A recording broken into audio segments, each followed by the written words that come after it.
Assalamualaikum warahmatullahi wabarakatuh. Saya Seka Anggita Maulidina dari semester 3C, Fakultas Hukum Universitas Surya Kencana. Di sini saya akan menjelaskan tentang bab 1, percobaan atau fogging atau attempt.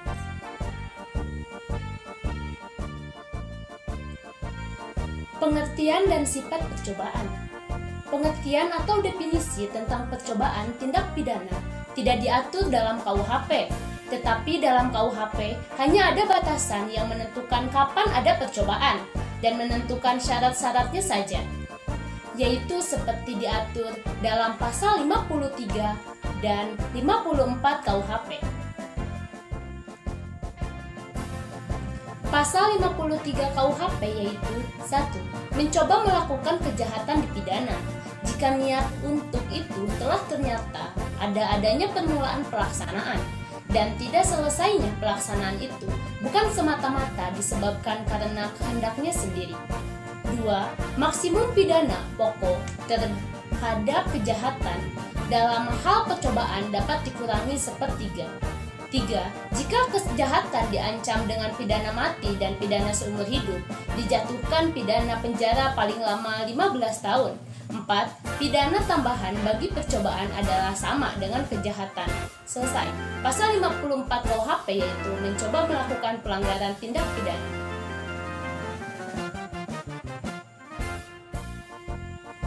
Berdasarkan kedua pasal tersebut, maka yang dapat dikenakan sanksi pidana untuk tindak pidana percobaan adalah hanya untuk tindak pidana yang berupa kejahatan yang diatur dalam buku 2 KUHP saja.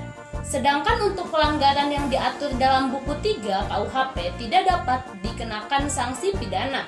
Selain itu, berdasarkan kedua pasal tersebut, maka yang dimaksud dengan percobaan adalah suatu perbuatan yang dilakukan seseorang dengan niat yang jahat, dan niat itu sudah mulai dilaksanakan tetapi perbuatannya belum selesai.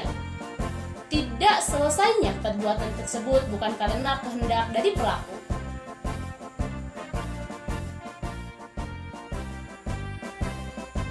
Sifat percobaan diantaranya yaitu 1. Sebagai dasar atau alasan memperluas dapat dipidananya orang atau strafverdienstgrund. 2. Sebagai dasar atau alasan memperluas dapat dipidananya perbuatan atau strafverdienstgrund.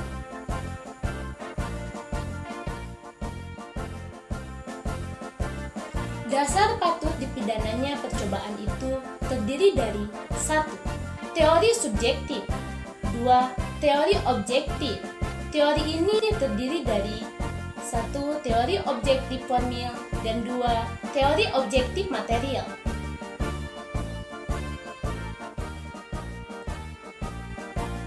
Unsur-unsur percobaan diantaranya yaitu 1. Adanya niat. 2. Ada permulaan pelaksanaan. 3. Pelaksanaan tidak selesai bukan karena kehendak sendiri.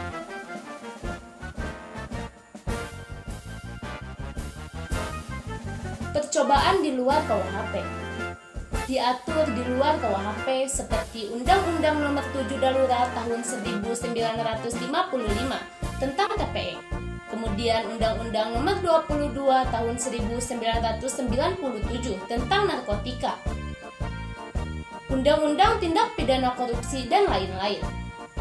Terhadap beberapa tindak pidana di luar KUHP, ini diserahkan kepada pengaturan undang-undang tersebut sesuai dengan pasal 103 KUHP. Tetapi pada umumnya tindak pidana di luar KUHP khusus tidak berlaku atau tidak mengenal percobaan atau dianggap perbuatan selesai.